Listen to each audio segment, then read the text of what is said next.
Welcome to Penrose Learning, where we make understanding easy. You start by clearing the drawer now, remove all items and set them aside so nothing shifts during repair. Once empty, slide the drawer partially out and visually inspect rails, stops, and mounts to find the problem area. Make sure you have a Phillips and flat screwdriver, pliers, a small lubricant, and a couple of spare screws on hand before you proceed. This immediate prep saves time. With tools and notes ready, you can disassemble precisely where the issue lies without guessing. Begin by loosening the mounting screws while supporting the drawer so it won't fall. You want controlled movement. Once loosened, remove the drawer fully to access the rail system and check rollers and brackets. Straighten any bent metal gently with pliers and swap out worn rollers or cracked mounts for identical replacements.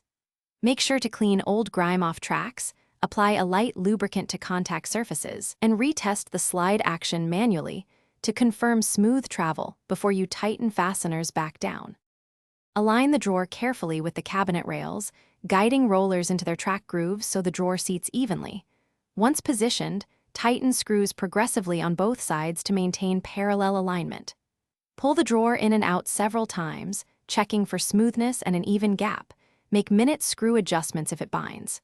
If it still sticks, stop and check for misaligned fasteners, debris in the track, or a warped rail. Replacing the warped part is the only reliable fix. Thanks for watching. If this was helpful, leave a like and consider subscribing. See you next time.